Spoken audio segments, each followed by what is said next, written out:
Et bah salut tout le monde, c'est Fabien. Aujourd'hui on se retrouve pour un nouveau vlog et aujourd'hui nous allons faire la version collector où depuis pas mal, enfin depuis deux vidéos, je vous montre ce que j'ai pu participer avec le site Ulule. Donc Ulule Collector, collection, on a déjà fait deux. Et là aujourd'hui je vais vous présenter deux livres. Alors un livre, celui-ci vous allez le reconnaître parce que tout le monde connaît tout simplement cet univers depuis des années, depuis les années 20 je crois. Non peut-être oui 20, ouais c'est ça. Où on a eu le droit à des parcs d'attractions partout dans le monde, enfin surtout il y en a plusieurs du côté des États-Unis, on en a un ici en France, il y en a aussi du côté de la, enfin, côté asiatique et tout ça. Et on va parler de l'univers de Mickey. Voilà, Mickey. Donc, si vous vous rappelez bien, dans les, bon, je sais pas s'ils le font encore dans les nouveaux films de Disney, mais dans certains films de Disney, vous voyez un Mickey sur un bateau en train de tourner, une sorte de roue, là, je sais plus comment ça s'appelle. Comme quoi, je suis un super navigateur de bateau.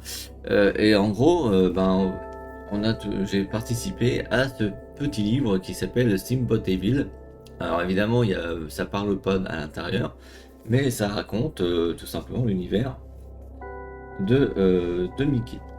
Alors avant de vous montrer simplement cet univers, j'ai eu des petits goodies, par exemple une petite photo. Voilà, là vous vous rappelez un petit peu. Bon, évidemment là on a le gros méchant patibulaire, mais quand vous voyez Mickey en train de siffler sur le bateau, qui fait, j'arrive même pas à siffler, c'est con. Bon, je vais pas non plus chanter parce que sinon on va flotter par chez vous si vous voyez la vidéo. Mais bon, voilà, en gros, on a ça. On a ça doit être un stickers. Je sais plus trop si c'est vraiment un stickers. Voilà, moi j'aime bien, ils ont bien dessiné. Voilà. Puis ça doit être un marque-page. Donc là, vous avez la partie Mickey, mais on prend comme ça parce que hop, on fait comme ça. On a le méchant patibulaire. Voilà. Et en gros, c'est chez Comics Initiative. Après, je sais pas s'il est en vente sur Amazon ou autre, mais ce genre de livre coûte à peu près 15 €. Alors, il y a eu deux versions. Alors, celui-là, je pense que c'est la version collector, je sais plus. Non, ça, c'est le standard, mais il y a une version collector. Alors, évidemment, vous avez le dessin, vous avez le Comics Initiative présente, voilà. Et là, vous avez le joli dessin, et vous avez les bordures qui ressemblent beaucoup à Mickey, quoi. Voilà. Et puis derrière, vous avez tout simplement le dessin mythique de Mickey qui siffle la petite chanson, la petite air de quand il siffle au début de générique de film. Alors à l'intérieur, bon, pas grand chose. Première page, voilà, vous avez, hop, si j'arrive à l'ouvrir, on a deux oreilles avec des notes. Là, et puis après, bon ben, ça continue. J'ai l'impression qu'ils ont voulu faire un style de film qui débute, qui commence. Voilà, avec le logo. Et puis ça donne ça, tout simplement. Voilà. Et ce qui est bien, c'est que en plein milieu, je crois, voilà, on a aussi des personnages. On a un perroquet méchant. Voilà. De toute façon, si vous connaissez cette histoire, ben, voilà, je vous montre un petit peu. Voilà, tranquillou. Et elle est où la page la page, elle est où elle est. Parce que c'est bien, c'est que c'est pour les adultes, mais ça peut être aussi pour les enfants. Parce que, en gros, vous avez là, vous voyez qu'il manque un truc là, et il va falloir deviner ce que Mickey va faire. Il va falloir relier les points avec les numéros. Voilà, donc il va falloir un crayon. Je pense que j'avais le crayon, mais je sais plus où est-ce qu'il est le crayon. Est-ce que c'est ça le crayon? Non, c'est pas ça le crayon. Je crois qu'il y a un crayon, mais je sais plus où il est. Ou alors, est-ce que c'est ça le crayon? Non, je pense pas. Normalement, il y avait un crayon, mais bon, c'est pas grave. C'est pas grave, hein, voilà. Et à la fin de cette aventure, vous avez les remerciements. Alors évidemment, les remerciements, c'est les contributeurs, donc moi dedans, et je pense que si je regarde, je dois être dedans. Ou pas. Alors, et ils ont mis par les noms de famille. Donc, je regarde. Tac, tac, tac.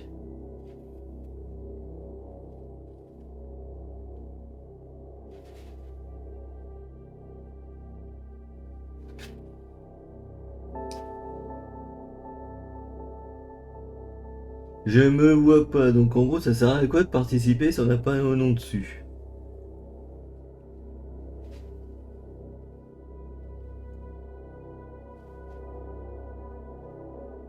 Ouais. Ou alors, je regarde pas bien, hein. Non, j'y suis pas. Et là, on a un petit peu un genre d'édito, mais de fin ou un remerciement de la personne qui a créé le bouquin. Voilà, puis là, vous avez des storyboards en mode brouillon avant que ça soit le final. Voilà, pour les livres. Pour le livre plutôt. Donc voilà, le Stickbolt Ever. Voilà, qui a été que j'ai participé. Il y a peut-être un an maintenant. Je l'ai reçu, je crois, l'année dernière. Je crois, en fin d'année, un truc comme ça, je crois. Voilà. Maintenant, il y a un autre truc que je voudrais vous montrer qui me tient très à cœur parce qu'il y a eu beaucoup de magazines. Enfin, il y a un seul magazine, mais il y a plusieurs numéros. C'est ça que je voulais vous dire. En gros, vous connaissez les comédiens de doublage.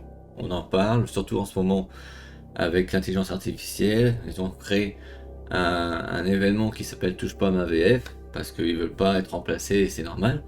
Et du coup, il y a des gens, ils ont créé un magazine, mais pas un magazine souple et tout, mais un peu en mode, comme je vous l'ai montré. Ce magazine, alors celui-ci c'est le numéro 17 parce qu'ils en ont fait d'autres, hein. Il y a eu Luc Hamet qui fait la voix de Marty McFly dans Retour vers le futur, donc Michael J. Fox. Il y en a eu un avec Patrick Poivet, Bruce Willis, il y en a eu plein, hein, comme ça. Et là, celui-ci j'ai préféré me le prendre parce que dedans, il y a le dernier interview d'Éric Legrand avant sa mort. Voilà. Et vous savez très bien que Éric Legrand est décédé en mai 2025, ça va faire bientôt un an dans quelques mois. Et en gros, c'est synchro, la mémoire du doublage, c'est son dernier interview, et dedans on a aussi Jean-Philippe Puy-Martin, qui fait la voix de Tom Cruise, si je ne me trompe pas, de Jean-Pierre Moulin, et Laetitia Lefebvre. Voilà. Et en gros, vous avez des interviews, et là vous avez aussi l'interview d'Éric Legrand. Voilà. Donc ça me tenait à cœur de le prendre parce que c'est un très grand homme qui a fait beaucoup de voix. Et ça, je trouve ça sympathique. Donc dedans, vous avez quoi? On a l'interview d'Éric Legrand, on a le voxographie d'Éric Legrand. Donc en gros, vous allez avoir sa carrière de doublage, tout simplement. On a l'interview de Jean-Pierre Puy-Martin, qui est la voix de Tom Cruise. Voilà, on a aussi l'interview de Jean-Pierre Moulin et la voxographie de Jean-Pierre Moulin. Voilà, on a aussi l'interview de Laetitia Lefebvre avec l'âme à creux d'un micro et sa voxographie. Donc ça commence par une édito, et puis le sommaire qui est à côté. Et puis là, si je fais la première page, vous avez le grand Éric Legrand. Et en plus, ça rime bien, le grand Éric Legrand. Voilà, c'est tout ce qui est son interview qu'ils ont fait avec lui. On pose des questions. Voilà. Et c'est marrant parce que ça me rappelle un petit peu l'émission que je voulais faire un peu qui s'appelait What is the Bing, où je posais des questions sur son enfance et tout ça. Et là, il y a des questions un petit peu de ce genre-là. Donc il a fait beaucoup de... Il a prêté sa voix, enfin je crois que c'est... Oui, il a fait la voix de Mark McClure dans Superman 3. Ainsi que la voix de Kyle MacLachlan dans Blue Velvet. Bon, vous connaissez peut-être pas parce que c'est des films qui datent quand même. Charlie Sheen dans Splatoon. Dans Platoon, pas Splatoon parce que là on confond le jeu vidéo. C'est aussi dans Rob Lowe, dans Youngblood. Tom Hanks dans Rien n'est en commun. En fait, c'est des films d'époque, hein. C'est les premiers films. Billy Zahn. On a aussi la voix. Il a prêté sa voix à Scott Baio. Vous connaissez Scott Baio? Scott Baio, c'est lui là. Parce que là, la caméra, c'est pas bon. C'est lui. Il jouait le rôle de Charles Chancharge, la sitcom de l'époque qui a duré avec 126 épisodes entre 84 et 90. Il y en a fait plein, mais on va pas tous les dire non plus. Mais par contre, je voudrais bien avoir accès à sa Voxo parce que c'est une grande interview quand même. Hein. Mais d'ailleurs que je n'ai pas encore lu, mais disons que j'ai plein de lectures en ce moment et c'est un peu compliqué de gérer tout ça en même temps. Mais c'est dans ma pile normalement, dans ma pile dans le coin là. J'ai une petite pile que je mets de côté. Alors. Ah oui, il a participé à ça aussi. Ça c'était pendant les années Club Dorothée. Et ça c'était cool aussi. Et puis ça aussi, ah oui, c'est la voix de Vegeta. Eric Legrand, vous pouvez le reconnaître grâce à la voix de Vegeta dans Dragon Ball Z, Zetkai, Super. À partir du Z, parce que dans le Dragon Ball de base, Vegeta n'y était pas, donc. Alors, côté Voxo, il y en a beaucoup. Owen Wilson, Frank Waller, Billy Zahn, Michael Sheen, Charlie Sheen, Jim Caviezel, Scott Baio et Cameron Dado. Il en a fait beaucoup. Je vois qu'il y a beaucoup de pages. Là, par exemple, je vois qu'il y a une affiche de Logan, le film Logan avec Wolverine, hein, évidemment. Là, si on regarde bien, Logan, il a fait quelle voix? Alors, Logan, c'était vers les 2010. Richard E. Grant. Ok. Ah, ça va, dans la série Angel, Dr. Quinn, femme médecin. Ah ouais, et le destin de Lisa. Oh putain, vache, ok. Donc du coup, là, si on regarde bien tout ça, là, il a fait beaucoup de séries, le destin de Lisa, il a fait Stargate Atlantis, la voix de Christopher Heyerdahl. Là, je me rappelle plus, c'était quoi comme perso.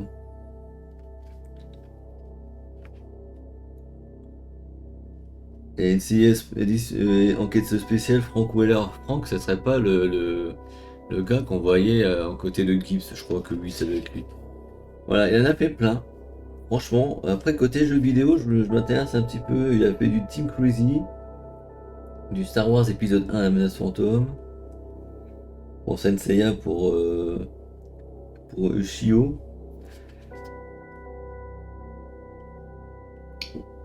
Borderlands 2, 0, la voix de 0 on va dire. Ratchet et Clank, une partie du script de Clank. Et une sacrée, regardez, attends. Je vous montre parce que plus tard c'est moi qui lis mais vous voyez rien. Regardez, sa voxolographie, elle commence de là. Ça fait tout ça. Ça fait tout ça. Eh oui, oui. C'est pour ça que l'intelligence artificielle pourra jamais remplacer les vraies voix. C'est tout ce que je peux vous dire là-dessus. Après, on a Jean-Philippe Puy-Martin. Alors, c'est lui, la voix de Tom Cruise. Il a aussi fait la voix de Woody dans Toy Story, la voix de Timon dans Le Roi Lion. Il a prêté sa voix donc à Tom Cruise, surtout pour le film de 2003, Le Dernier Samouraï. C'est aussi la voix maintenant de Mission Impossible, hein, du premier jusqu'au dernier. Mission Impossible Road Nation, Fallout, voilà. Donc en plus une superbe affiche Mission Impossible, super, j'adore. Je les ai tous en Blu-ray, et franchement j'adore. Et c'est marrant parce que ils ont mis les deux images des deux derniers films. Dead Reckoning et The Final Reckoning. Voilà, donc vous avez l'interview, vous avez aussi le doublage. Donc là, on vous a carrément mis tous les films Mission Impossible qu'il a doublé en tant que Tom Cruise. Je pense qu'il n'a pas fait que ça, je pense pas. Hein. Il n'y a pas la Voxo, non, il n'y a pas la Voxo. Alors oui, maintenant que on m'en parle, maintenant que je vois la photo, je sais qui est Jean-Pierre Moulin. Jean-Pierre Moulin, c'est lui, vous connaissez certainement. Voilà, c'était la voix de. Enfin, c'était, je sais pas si il est toujours prêt, il est toujours là, mais en gros, il a prêté la voix à Jack Nicholson dans Vol au-dessus d'un nid de coucou en 75. Ouais. Alors attendez, parce qu'il y a une Voxo. Il fait plutôt du Jack Nicholson, hein, quand je regarde bien. Par exemple, et Anthony Hopkins. Alors, Jack Nicholson, c'est la voix du premier Batman en 89. Et il a prêté la voix d'Anthony Hopkins dans Le Seigneur des Anneaux en 91. Voilà, voilà. Et la voix de Donald Sutherland dans JFK. Alors, Donald Sutherland, c'était le père de Kiefer Sutherland, Jack Bauer. Si vous voyez un peu la ref.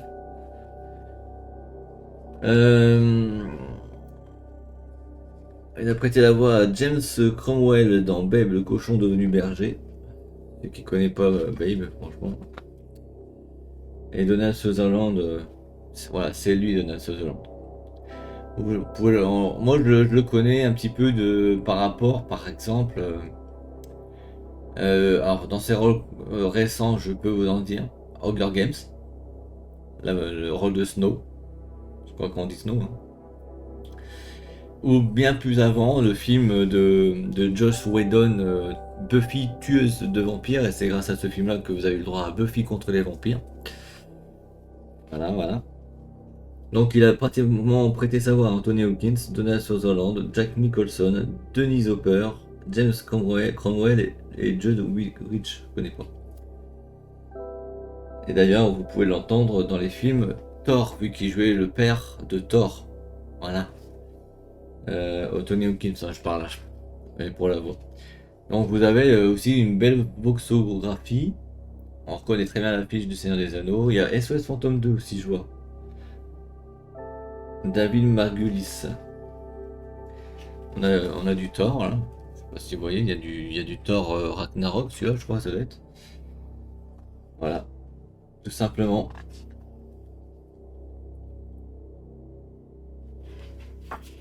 Il a même fait des voix pour Walker Texas Rangers, vous voyez, donc. Après, vous avez Laetitia Lefebvre. Voilà. Hop. La vidéo, elle va être longue, mais je m'en fous. Elle fait beaucoup de voix, comme celle de Mia Kunis dans Sans Sarah, rien ne va. Elle prêtait aussi sa voix à Kristen Vankness dans la série Esprit criminel. Elle a prêté sa voix à Dania Ramirez dans la série Les Sopranos. Ah ouais. Ah ouais, ouais, ouais, ouais, ouais. Oh, je sens. Ah, elle a prêté la voix à Michelle Rodriguez dans les Fast and Furious. Et puis évidemment, là, cette série que moi je connais, vu que c'est un spin-off de NCIS, c'est NCIS Los Angeles. Je pense qu'elle a prêté sa voix à Danielle Rua, donc à cette actrice-là. Voilà, l'agent, je sais plus comment c'était à la base. Elle a fait beaucoup de trucs quand même, hein. Elle a prêté la voix à Jennifer Pudawick dans Détour Mortel 4. Ah ouais. Et dans les jeux vidéo, elle a prêté la voix à Cortana dans le jeu vidéo Halo 4. Il y a plein de trucs, hein. Jordana Brewster dans la série Dallas, mais la suite de Dallas des années 70, hein. Donc la suite, donc nouvelle génération. Donc, ouais, je vous ai dit Fast and Furious, Michel Rodriguez. Pas mal de trucs quand même. Par contre, je voudrais bien voir ça. Ça truc là. Ah, elle a fait aussi une voix elle a prêté la voix à Evangeline Lilly dans le Hobbit de la désolation du smog. C'est pas mal tout ça. Ah, elle a fait beaucoup de trucs, hein. C'est pas mal. Attendez, elle est où la box? Ouh, je vois un truc intéressant. Elle a prêté la voix à Karen Gillan dans Jumanji, Bienvenue dans la jungle. Voilà, le deuxième opus ou c'est le premier opus, je sais même plus. Bah oui, bah du coup, Karen Gillian, Nebula. Voilà, Nebula dans Marvel, Les Gardiens de la Galaxie. Donc c'est un peu normal que ça fait beaucoup de pages. Elle a prêté la voix du personnage de Panam dans le jeu vidéo Cyberpunk 2077. Mais bon, voilà, principalement les actrices comme Emily Blunt, Karen Gillan, Michelle Rodriguez, Diane Neal, Evangeline Lilly, Jordana Brewster, Amy Acker et Rosalind Sanchez. Voilà, donc à mon avis, vous avez certainement entendu Evangeline Lilly dans Ant-Man et la Guêpe. Voilà, et puis pour Amy Acker, je pense que c'est dans Angel, je crois. Donc, je regarde, là on a les films, les séries. Dawson, ouais. Et pas en Angel, c'est bizarre. Bon, si vous le dites. Voilà, beaucoup de trucs en voxo quand même. Voilà. Et donc, vous voyez, ça fait épais quand même. Et donc, 3 interviews, 2 voxos, enfin, ou 3 voxographies. Vous savez tout sur combien de doublage. Et celui-ci, c'est le numéro 17. Je l'ai pris parce que, bon, bah, comme je vous l'ai dit, hommage pour Eric Legrand. Voilà. Et il y en a d'autres, hein. D'ailleurs j'en ai vu 2, un sur eBay et un autre sur le Bon Coin, comme quoi il y en a qui gardaient, qui vendaient tout simplement ces livres. Voilà, j'espère que cette vidéo vous aura plu, n'oubliez pas de vous abonner à la chaîne, mettre un petit commentaire, mettre un petit pouce bleu, ça fera super plaisir. Et nous on se retrouve bientôt pour un nouveau vlog. Salut!